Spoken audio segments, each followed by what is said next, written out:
We're away, Larry. We're in Yeah. the Budget Home studio doing a bit of recording with Larry, Hannah and Bryan Pepperell. Well, I hope you can see us here, guys. Yeah, I hope so. Larry's a bit of a character and I've known him for a while. We've just had lunch.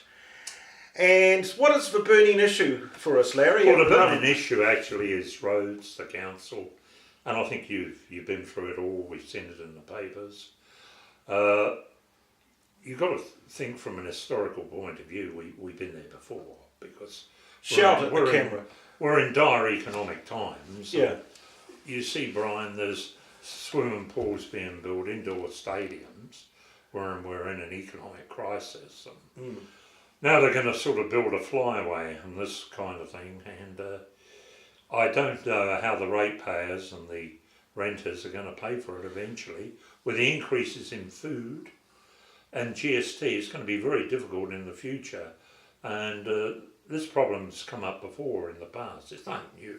But Larry, it's an historical problem. Let me just stop you there. Are they actually going to do this? Because we've got Christchurch, which is vacuuming up or hoovering up a huge amount of taxpayer dollars.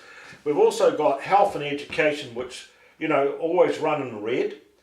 And with the ongoing problems with the earthquakes down in Christchurch, can we really do all this, fix Christchurch and health and education, and do these huge roading projects?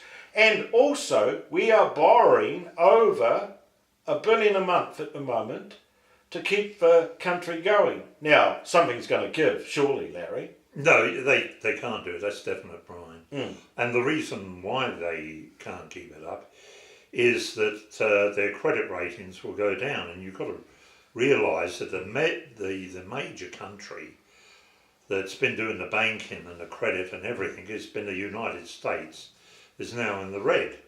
So what happens back here in little New Zealand is that GST will go up, there'll be increased taxes, and those people that cause the economic crisis won't be suffering, they will be getting tax breaks.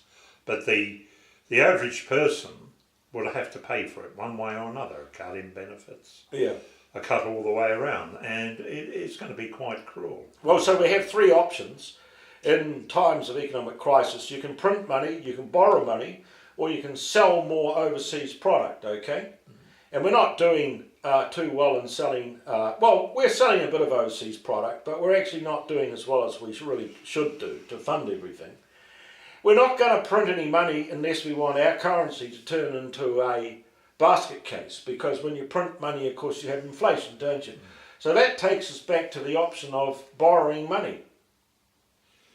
And then our debt rises. Well, I don't think we can keep on borrowing money. That's definitely out. Now, you mentioned selling products overseas. Now, Frontiera has put the prices up here. So the average New Zealander is really subsidising people buying meat in the UK, Europe and the Middle East. That's right. So you've got an export market that can expand because lamb is a popular product in the Middle East, Muslim countries, all around the world. The big trouble is your foreign policy has to be sort of modified. You know, you can't be into Afghanistan, Iraq or wherever you like. Yeah.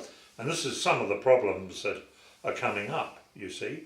New Zealand's done very well on selling market, but selling their products, but the big problem is you have to keep at it, and you have to have a lot of government support in that area. And of course the employment situation as it's going, and the economic can lead, like any other country you've seen on the news, to social unrest. So these are some of the problems facing New Zealand. Social unrest in every other country except this country. Look, if this situation had been duplicated, say, in France, there'd be riots, okay? Greece, Italy, anywhere, except, and even in the UK, they're a bit more outspoken than we are. But there's something about our heritage, isn't there, that stops us from actually misbehaving. Yes. When really, you know, we're being ruled by people who really don't care about our hardship and our poverty. Then you've got John Key going in a Iroquois Air Force helicopter to watch a V8 car race. I mean, really, Larry, this is actually outrageous behaviour. And if it had been Helen Clark, it would have been, you would have no end of here listening to the whining and the whinging about her behaviour. So, not that I'm saying there's a lot of difference between the two parties, Larry, but, you know, the party of power, the National Party, it's okay, it's the divine right of a national party and its friends to do as they please. Going in a helicopter to watch, it was only about an hour and a half's drive, wasn't it? To watch a V8 car race in this time of peak oil on the downward slope. Well, you first of all mentioned why are people, shall we say, complacent in this country, politically docile, is that most of the people who migrated here originally, 45% come from the southeast of England. Oh, yes. And of course, as you know, Brian, part of the yeomanry and all that sort of thing is that the master knows best kind of attitude. There was only what made a difference. Yeah, the only difference was that people come from the northeast of England, Geordies, and 20% Scots and 90% Irish had a different view that set up the industrial labour movement. And things have been like this in the past. I mean, you've got to realise this country never responded to the Depression till it was well in, and you had people starving in all sorts of terrible and miserable conditions. But isn't that amazing? It took a long time. I mean, it took to 1935. So we've got that peculiar Anglo-Saxon trait whereby we keep a stiff upper lip and contain all our emotions. We're not very good at expressing our emotional intelligence, are we? So what do? We just take it and take it and take it until suddenly something goes wrong. Yeah. And people say, well, why did that happen? Someone's gone and shot half a dozen people, or you've got some other form of extreme behaviour. Well, you see, where it's hurting people and where the behaviour changes is that people are now complaining about going to the supermarket, which is the cheapest sort of shopping you can be involved in, and really complaining about the bills. We haven't bought much and it's $140 already. It would be. I mean to say, these people are now feeling it economically, and it's going to continue. It won't stop. Right? But Larry, it would be a simple thing, you would think, to organise in such a way that you said, okay, today we're going to boycott the buying of cheese and butter and whatever meat products that are going through the roof. I mean, the fact that Fonterra won't look after its own people is sort of kind of outrageous, really, isn't it? Because we contribute to the well-being of Fonterra by virtue of the fact that we help keep this country going one way or another. So we're all shareholders and stakeholders in Fonterra.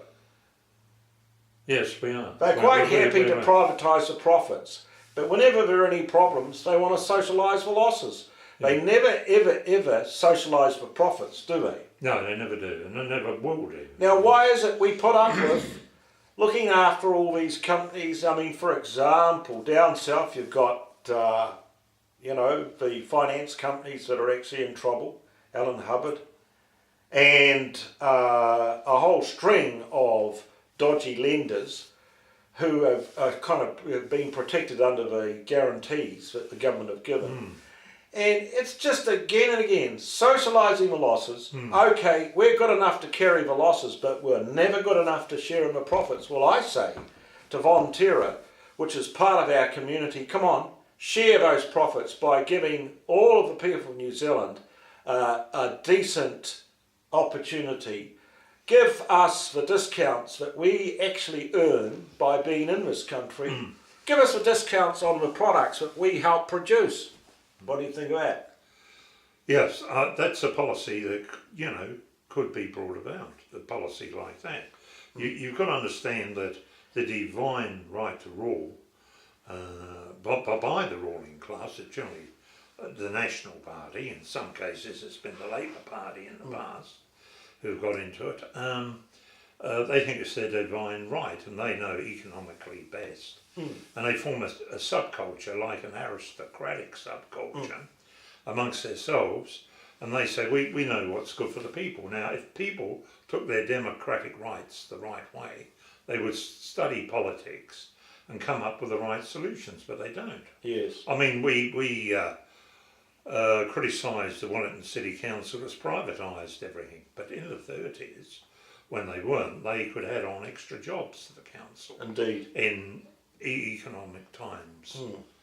A completely different philosophy. But then New Zealand turned into a corporation, and we practiced from about the late 40s, early 50s, we started to evolve into what you might call state capitalism.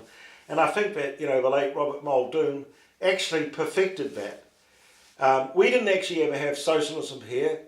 No left turn was certainly the right choice of words that Chris Trotter gave to his book, because we have never taken a left turn. And by that I mean we have never, ever, ever socialised for profits. We've had sort of token gestures and said, oh, well, we've got welfareism, but welfareism only just keeps people poor. Now look, Larry, we have to stop there because we're going to run out of time on that lovely little recorder, and we have to get you somewhere else. So we'll say goodbye for now from Bryan Pepperell and Larry Hannah. We'll see you again, guys. I think you did very well there.